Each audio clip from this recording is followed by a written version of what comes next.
Hello, everybody. This is Terry Shins, morning news anchor here on News 1130, joined by afternoon anchor and longtime friend Ria Renouf. Believe it or not, there were some stories that were not terrible this past year. Some of them were actually pretty good. Ria, one of those good news stories about how local businesses in a time of need pivoted to build and make different products that were desperately needed for people on the front lines of the COVID-19 pandemic. Company in Surrey, for example, it had been making medical bags. They started pivoting to make face masks instead. Think about back in March, nobody was running around with a face mask on. Now everyone is, and we probably will be for a few months yet. That's right. And even thinking about the people who are on the front lines of the pandemic, Terry, who were wearing masks for 16, 17, 18 hours a day. I loved the story locally about the man who printed off these superhero ear savers for masks for the nurses and doctors who needed to wear PPE on the front lines. It was such a heartwarming thing to see British Columbians and the international response, people coming together to be like, hey, nurses, doctors, frontline workers, we stand behind you.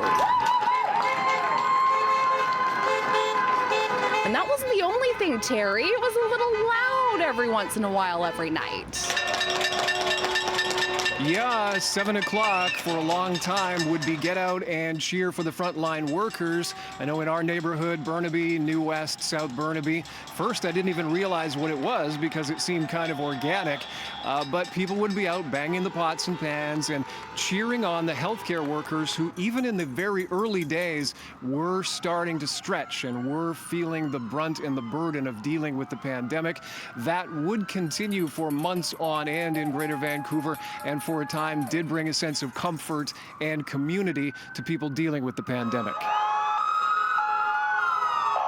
And speaking of community, I have to say one of my favorite stories locally, like in Vancouver, this poor young woman who had her bear stolen along with her backpack, her mama bear. Mara Soriano earlier this year, had left her backpack for just a few minutes.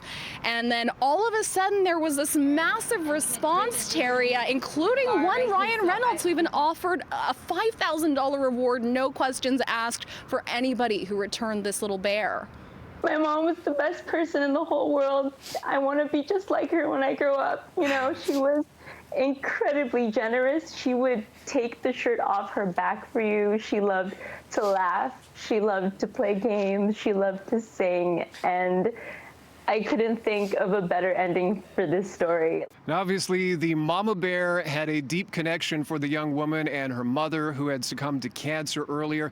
Very deep emotional attachment. Ryan Reynolds put out that offer of $5,000. No questions asked to help reunite the bear. It wasn't too long after that. A couple of Good Samaritans found the bear, brought it back, and there was quite an emotional reunification of the young woman and the bear. A quirky but very feel-good story in a year that didn't have a lot of feel-good stories. No, but those are just some of the highlights, and we would love to know what you thought were some of your favorite feel-good stories of the year. You can tweet us at News 1130 or at City News Van. On behalf of Terry Shins and myself, Ria Renouf, thanks so much for joining us, and here's to a lighter, brighter 2021.